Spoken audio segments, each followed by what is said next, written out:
the thing that has really, you know, blown our world apart was that there are actually elements of technology support, and this is a generalization, that can make people feel bad. And if people feel bad using something, you know, if they feel stupid or if they feel judged, or if they're just a little bit afraid because they're not, you know, they perhaps don't consider themselves very technical, or they're not confident using the technology, the less likely they are to engage with the service in any way at all.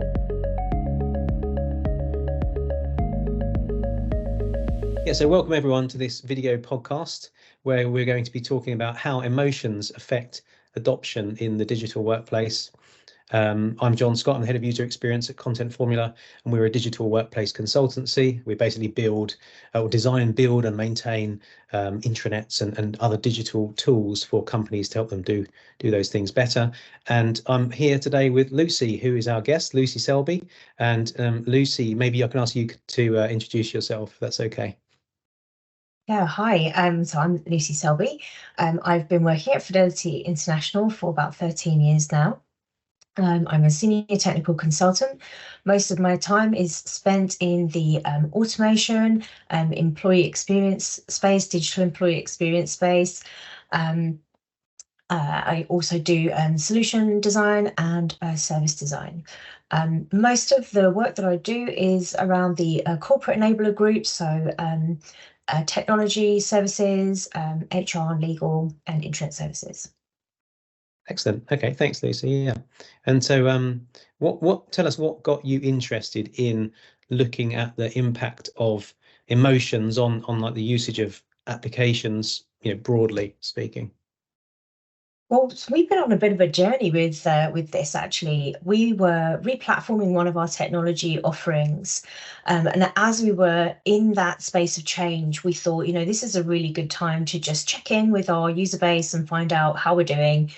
You know, are the services good? You know, is the interface good? How do people feel about it? And we thought, you know, this is an opportunity. So we expanded that remit, and we brought in a research partner. And I gave them a very, very broad remit, which they're probably still cursing me for today, which is just, you know, tell us how people feel about using our services. I didn't want to limit it. I wanted it to be really broad and for people to just feel free to tell us what they thought and how they felt. And they really did. It was just absolutely fascinating. And yeah, just unlocked this brand new area of interest for me. And what sort of like what was that application that you were kind of developing at that time, or trying to measure the emotional response to? And yes, that was our technology self-service portal. So where people go to, you know, order kit or request permissions or access to things, you know, self-serve and install software, things like that. And how many kind of like people are we talking about who might be using that? Do you know the sort of rough size of that audience? Yeah, so it's a global product, so it's used by everyone at Fidelity, which is about 12,000 people. Okay, wow, yeah, so across, I think, 27 countries at last count. Yeah, okay, excellent. And so what was, like, you know, the sort of process for understanding that then? What did you need to do? So the research partner did a number of exercises. We had a relatively small group of participants by, I think, most people's standards, but since digging into it, I found that actually it's a really decent sample size. You don't need a significant percentage to start seeing trends. So we had a group of participants. We were really careful to get people involved from all the global areas, all the countries, all areas of the business, all levels of seniority, etc.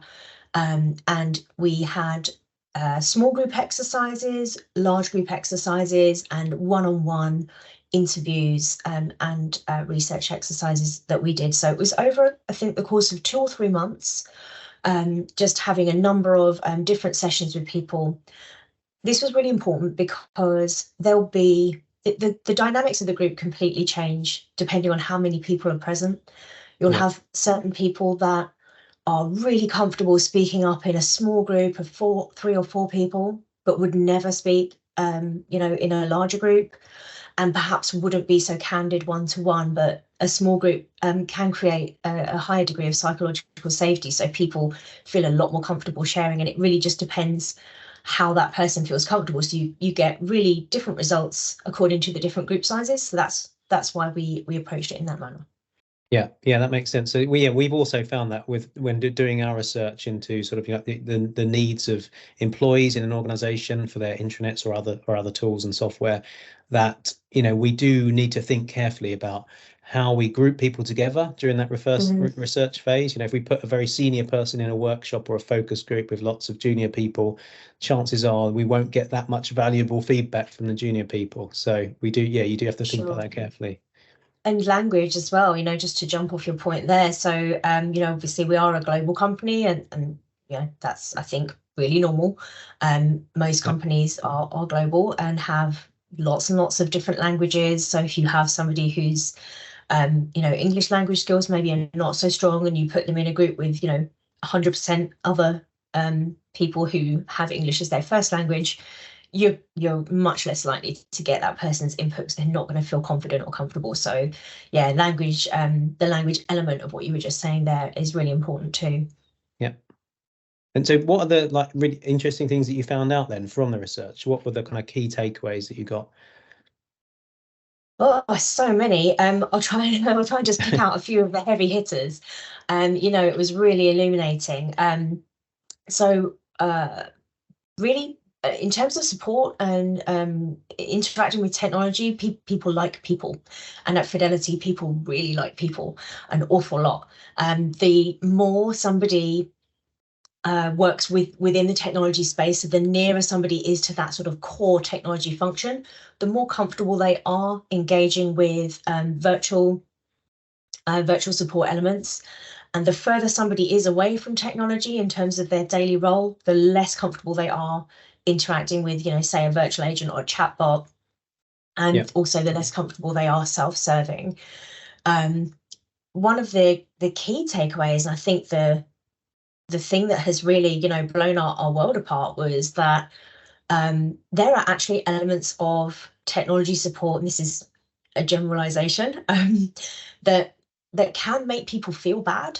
And if people feel bad using something, you know, if they feel stupid, or if they feel judged, or if they're just a little bit afraid because they're not, you know, they perhaps don't consider themselves very technical, or they're not confident using the technology, the less likely they are to engage with the service in any way at all. And they'll put a lot of effort into avoidance and procrastination before they engage with the tool, even though it's something they need to use. And that creates a lot of inefficiency for a company. So that was a key learning for us, and that's something that we've been really working to reduce.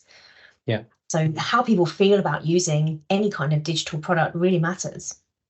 That kind of reminds me about that other phenomenon that we sometimes see as well when we're it's not necessarily people who aren't comfortable with the technology, but there'll be people who, I think it's called learned incompetence or something like that. There's a phrase where, you know, people know it's useful. It's, you know, more it's better for them to just not know how to use a system because they can just ask somebody and get somebody else to do the work for them, kind of thing. So they'll kind of, you know, you'll have these people in companies who just look up stuff on the intranet for other people. And so, yeah, that kind of is another factor to consider, I guess, right? For sure, yeah, and that was a key learning as well. And that there's absolutely this shadow IT support element in our company, and I think in a lot of companies, where there is that one person in a lot of teams that just is sort of the de facto support person because they have a lot of knowledge, or they are considered to be, you know, the technical one in their team. So they are the one that everybody approaches. And you're right, in terms of, I suppose, perceived efficiency, everyone's very, very busy. So it's much easier to use somebody else's brain than it is to, you know, use your own brain to learn something or look it up. There's there's that standard phrase, isn't there, of "don't make me think." You know, so if you have a product that requires people to think in order to use it, you're kind of already losing. And yeah, that's absolutely something we saw. So one of the key takeaways for us around that kind of shadow IT element was we adjusted some of our messaging because we had to take a decision to meet people where they were. I think it's one of those kind of uncomfortable truths. We all know that shadow IT element exists, but the more comfortable you are with accepting it, the the closer you're going to be to solving it, and you're never going to make that go away, but you can accept that people will go to those champions, we're calling them. So we actually started to pull those people in and create a champions network and enable them to become that central person for their team, because it's happening anyway. The alternative is to, not accept it as the truth and try to drive people towards the right product. I don't know about you, but the last time I was forced into a particular route, I don't feel that happy about it. So Yeah. forcing people never really works that well. And if what you want is to make people happier about using your services, forcing them probably isn't going to be the right method. So yeah, engaging with that shadow IT element and just accepting it for what it was and trying to meet people where they were was another key learning for us. Yeah, absolutely. And so, and actually, in terms of the measurement of emotion, how do you actually measure people's emotions? How do you do that? Yeah, it's tricky, as you might imagine. Yeah. So working with our research partner, who that's Nile HQ, they shared a scale with us. I'd like to share that with you if that's okay. Sure. Yeah. So critically, although it potentially is on the face of it might seem a little bit facile, you have a scale of faces. What this allows you to do, this is anonymized, of course. What this allows you to do is get past that global language barrier that we talked about before.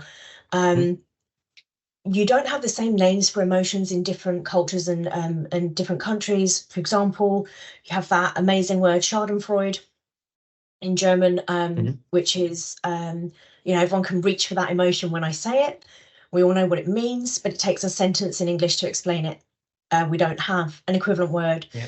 So in order to have that universal scale, it's actually smarter to step away from language entirely. And use a scale of faces. Everybody knows what these means. What these mean. I could hand this map to somebody in China who doesn't speak any English, and they could probably tell you how Claire's feeling. Yeah. Just by looking at this map here. So what we did was we did a number of these exercises, and we had each participant just talk to us about a recent experience, walk us through the milestones of that experience. So what happened, where did it go wrong, where did it go right, and how did they feel at each juncture? And we did many of these. And then when you start to see the trends, that's what gives you that data that you can take away and match up with your usage data. And what it allows you to do is effectively sort of turn people's emotions into data to a degree. Yeah. Which becomes very helpful when you're talking to your, stakeholders and, that level below your C-suite. Quite often they're very data-driven. So it's about meeting people where they are, drawing that connective tissue between the emotions and looking at it through a lens that people understand and can get connected with.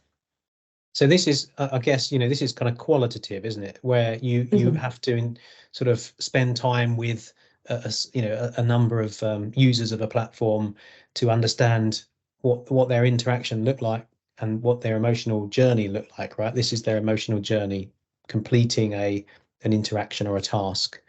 Is that right? Am I kind of getting that correct?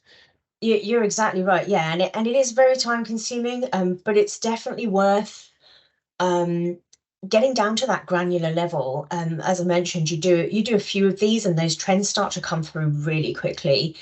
It's actually quite surprising how early on, or how few of these you have to do to start seeing those trends emerging, and then the rest of the exercise is you just verifying those trends that you've identified. Sometimes there are some complete surprises as well. There's always a few cultural elements that you're probably not aware of because you're not immersed in a specific culture or that specific culture, and some of those come through really strongly too. And so I guess, back to your point about identifying the different types of user and, how close they are to sort of IT and sort of familiarity with tech and, their seniority and stuff like that. I guess that's really important that you understand that first so that you can choose the right people to then look into their emotional journey with, right? So Yeah, you've kind of got a representative from different types of employee, if that makes sense. Yeah. absolutely. Yeah. So one of the exercises that we did, I will just move to my slide. One of the exercises we did was to understand how where people's comfort level was with technology. So again, this is anonymized, but this shows you the global spread, and who was more comfortable using which type of interaction. So a human interaction, or a non-human interaction. You can see, again, you can see the trends come through really clearly. The people in our Asia Pacific offices really like talking to and engaging with people. Um, and it also allows you to highlight any outliers. As you can see, that's what we've done here. Yeah. So then this is start to give a more quantitative picture of your different audience types, at least by location and their familiarity or likelihood of comfort, I guess, isn't it, with the tools. What Yeah. what do you think about those kind of other techniques for getting quantitative emotional kind of feedback? Like you see, sometimes at the bottom of an intranet page, it might say something like, what did you think of this page? Was it, and it's like a little smiley face to say it was useful, or it was just, neutral, or it misled me, is like a, sad face kind of thing. What do you think about those kind of things? Can they work? Yeah, absolutely. It's all about appropriateness, isn't it? And what you're trying to achieve. So I think because those are less granular and they're obviously a lot more broad, if what you're looking for is a really broad impression, then that's incredibly useful. So you think about when you go to an airport, to use your example, you have the smiley face buttons to press because what they want to know is, was everything okay? Broadly speaking, how do you feel about it? So yeah, pressing one of three faces is going to get you the answer that you're looking for. I think if you're using a digital ecosystem, that type of method is perhaps not quite granular enough. But I think most people, if you hit a neutral or a bad, will Yeah. then require somebody to enter a bit more detail. And then again, you've got all sorts of methods for picking out trends. I really like a word cloud myself. Good. Yeah. And so it can be useful, but it depends on the way you execute that, I guess, right? Yeah, because I guess if you just roll something like that out without any sort of curation, or like you say, you diving in and asking for more information, if they give negative feedback, then you would generally have a tendency to just get, like, if you're just looking at how many sad faces versus how many happy faces, you'll almost certainly get more sad faces, just because of that tendency for people to give a negative reaction. Right, and whereas if they're happy, that's it, they're gone. They've got their information. They're not going to spend time saying, "Oh, I was really happy with this." So yeah, you've kind of got to interrogate it a bit more, right? You can't just rely on the raw numbers, as it were. Yep. Yeah, definitely. So having that next level of detail, especially when you've got the negative feedback, is really important. You're quite right. People are much less likely to tell you if they love something, or I think in my experience, it's those extremes of emotion, isn't it? If people love something and think it's amazing, they definitely want to tell you. If they hate it and it made them cross, Yeah, true. they Yeah. definitely want to tell you. Yeah. And so, yeah, just thinking about, like the examples of like intranets, that we're often rolling out for customers, I guess, is we'd like for people to be very excited and really enthusiastic about using the internet, but the reality is that a good result normally is just that they get the information they're looking for and they go quickly with that information and they go and perform that task or whatever it is. So we don't really expect them to be gushing in praise about about the experience, but it is still a positive emotion they get from the experience. Yeah. So tell me about, like, in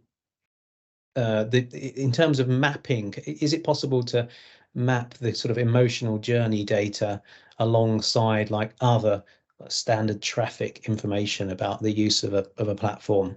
Do you have any kind of thoughts on that? So I should probably just call out that I'm not a researcher. I'm just an enthusiast in this space.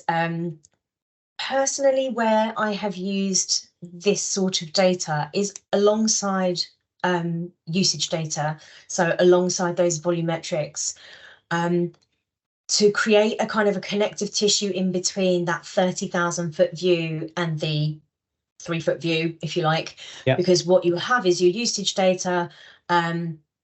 And quite often you might be asked questions of why do people in this region not ever use these pages, or why do people in these regions never read these particular emails? And you know, those sorts of questions are often what you're getting asked. And you can see the what in the usage data, but the why comes from the emotional journey mapping. And what the research allowed us to do was to create a line between those two things. So we could see the what, we could see that people in, I'm going to pick a country at random, let's say Japan, were not using a particular service very much. And when we dug into the emotional journeys, it's because they really didn't like it. You know, there were a lot of reasons behind that, but ultimately they found it difficult to use. It was painful. It made them feel, you know, uncomfortable. So they just didn't use it. They just avoided it entirely. So I think the emotional journeys really help as an example that allow you to demonstrate the why behind the what, if that makes sense. Yeah, absolutely. Yeah. So this kind of like, you know, research and analysis gives you insight into why a platform might be failing for a particular audience, let's say, but it doesn't really give you the answers to how to fix that necessarily, because that's contextual, right? That's going to be based on a design decision relating to the feedback you get. There's no magic bullet for that. Yeah, absolutely. And you know, if all you ever do is look at usage data in isolation, you know, it's an echo chamber effectively. You know, if you really want to make a change, you have to get to the root of why, you know, why the usage data is what it is. You can't look at usage data, in my opinion, you can't look at usage data in isolation. But the emotional journey mapping just allows you to sort of take 2D data and turn it into a 4D story, you know, with a human element. And, you know, that's the part that I think people really connect with. Do you think, is there like a sort of a magic number of people that you could do that plot their emotional journey with in order to get, you know, meaningful insights and results? Because I mean, the reason I ask this is because, you know, we think about when we do usability testing, for example, we can't possibly get everyone in an organization to test. But if we do a session with 10 different people, you know, chances are we'll probably pick up, you know, arguably 80% of issues from that set of 10 people. So yeah, any thoughts on that, kind of the numbers of people you'd need to involve? Yeah, and so I really agree with your assessment there.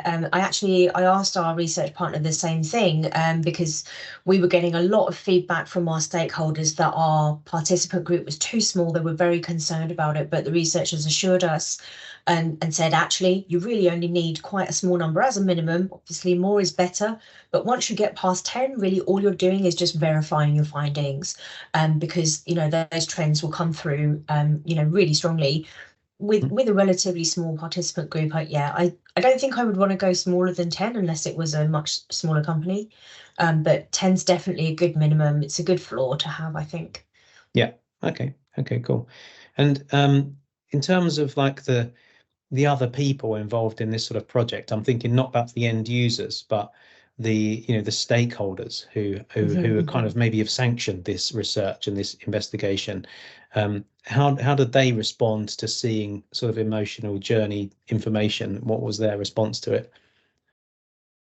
Yeah, it is. It does depend on the person, doesn't it? So knowing your audience is really important. As I mentioned earlier, we chose the graphs and the charts to present, because people at that senior stakeholder level, and certainly you know, budget holders and budget owners, they really like data, and emotions are quite hard to present as data, although not impossible, as I've shared. So I think it's about knowing your audience and understanding where their area of interest is and how can you draw a line between that and the emotional journey mapping. So we knew that our budget holders were very, very data driven. So we knew it was really important for us to come at it from that angle. And also there's a lot of focus on efficiency, as I think is really common across most industries at the moment. So we also use the emotional journey mapping to try and create some efficiencies. If I can share an example with you. Sure. So if we take the example of Claire again, and this is that same emotional journey that we were looking at earlier as an example, what we were able to do is, this is the actual journey, or the actual example journey. And then what we did was map out a future state. So, and then you can actually present those two in tandem. Don't worry too much about reading the content here, because I'm going to skip on and you'll see what I mean. So you've got the blue line here that represents the example actual journey. And then you've got the green line, which is the ideal journey, the ideal future state. And what you do is you highlight these moments that matter, which are these low points here. And then you actually go a little bit more granular. So you might want to go back to that research participant and really talk through, what happened here? This is how you felt. This is how you told us you felt. What would have made the difference for you? What would have made this better? Some of that will be achievable. Perhaps some of it won't, or it might mean that you'll need to tweak it as a solution or delivery person to work out how to elevate that. So then you identify experience elevators. It means that you're being really, really targeted about any effort. Which means you're being very efficient with how you're spending any budget on, work or improvements or development that needs to be done. Budget holders really like to hear that. So it means you can, rather than throwing the whole process or the whole tool out in the bin, it doesn't work, people hate it. Actually, you can say, what, we're going to be really targeted. We're going to change this email. We're going to change this interface. We're going to change how the SLAs or the timeline is managed. And those are our experience elevators. It lifts up the whole journey so that you're maybe not exactly in line with that future state, but you're a lot closer to it. And then, of course, you want to circle back to your research participant after the fact and say, how did we do? Is this now better for you? Would this work better for you? And it means that you're being a lot more efficient about how you're using that budget. And then I guess you can just do a follow-up analysis after you've implemented these changes to see, have we got to that, desired green line, right? Now, as a result of the changes. Sure. There's another measurement as well that I wanted to share with you just as we're on the subject.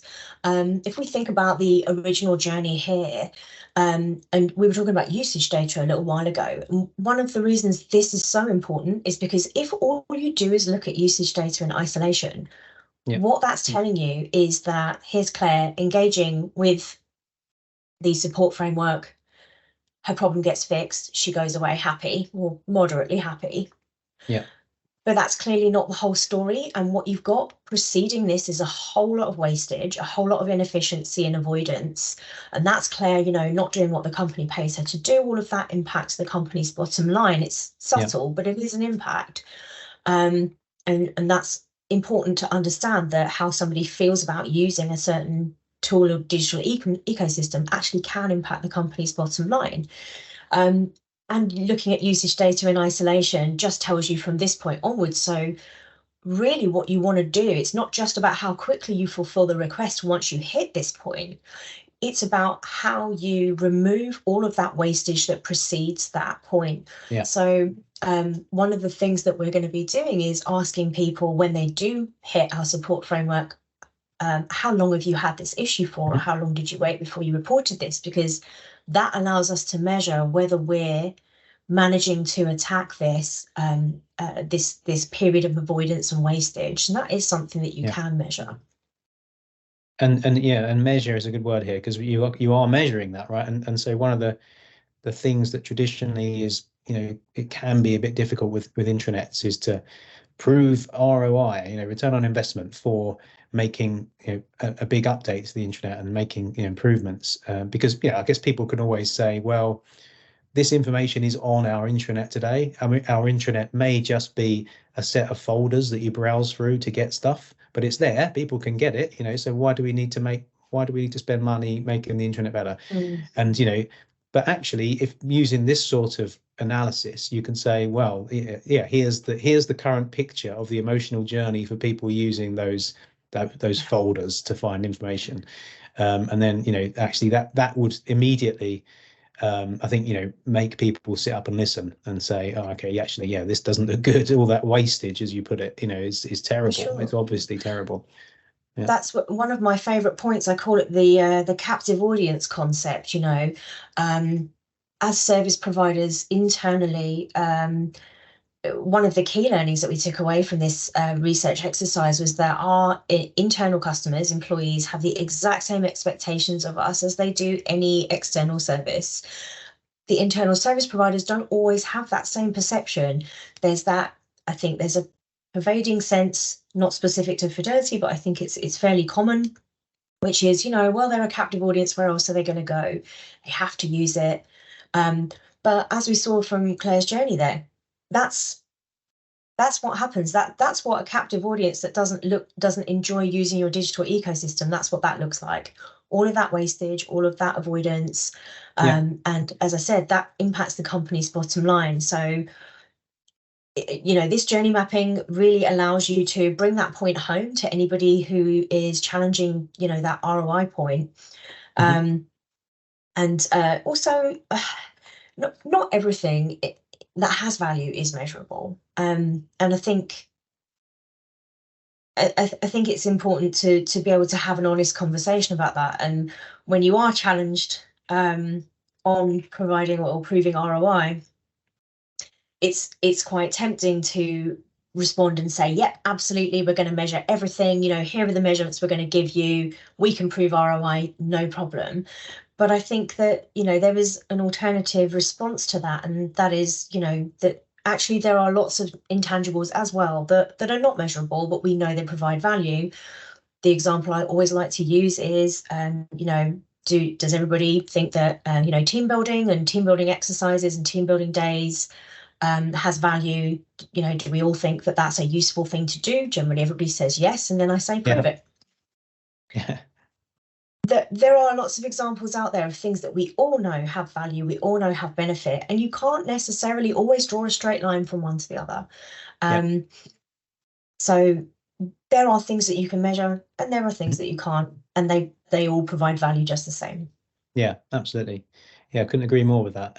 It's a good example of the sort of the team building and teamwork one, right? When you say to somebody, "Well, just prove to me that teamwork is worth the investment." It's like, well, we just sort of intuitively know that.